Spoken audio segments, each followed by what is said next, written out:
You have created a model that shows the BRI is not a debt trap some Western countries claim it is. Could you please tell us more how it works? I studied the case of Sri Lanka. I also studied the case of Pakistan at the same time. And I found many fallacies. There's discrepancy. These things don't fit together. Then I started studying other countries, which they say there's a debt trap. So in every case of these countries, I find out that, first of all, these countries are already in financial problems. Most of these financial problems are created either by a combination of like civil wars, pandemics, natural disasters, which require those countries to borrow a lot of money, not from China, but from others who would offer money for a high interest rate because they're in a desperate situation.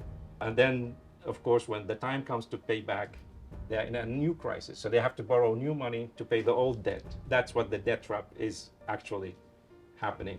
China proposed the Belt and Road Initiative, also loaned money.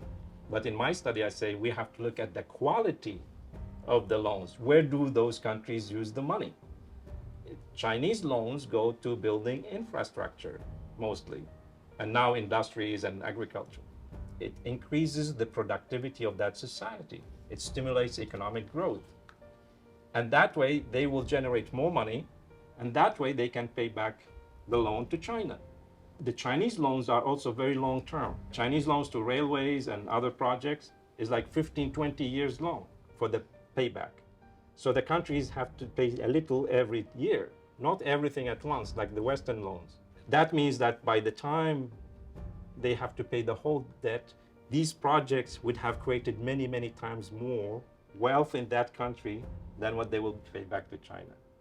So in that way, there's a quality difference between Chinese loans and other loans. And so this is what, in every country I studied, I studied Sri Lanka, Pakistan, Zambia, Kenya, and Montenegro, which is in Europe. I also found out that these countries are very dependent, like Sri Lanka and Montenegro, they're dependent on tourism. That's the main source of income. In 2017, Sri Lanka was hit by terrorist attacks, suicide attacks at the Easter Sunday, one in a church and one in a hotel. So tourism dipped. So they lost a lot of income. By the time they recovered 2020, we had the COVID pandemic. And then the tourism completely collapsed in Sri Lanka and in Montenegro. Montenegro had borrowed money to build a highway. Chinese company built a highway, like $900 million. So when the time Montenegro economy collapsed completely, and by the time they had to pay back the first small batch over 20 years to China, they couldn't even pay $30 million. And they told the Chinese side, look, we don't have money to pay. China said, no problem, you can pay next year. But in that time, everybody was writing about Montenegro that, oh, they have to pay $1 billion back to China this year. It's not true. They have to pay only 30 million. And China said, we forgive you this year, you can pay next year.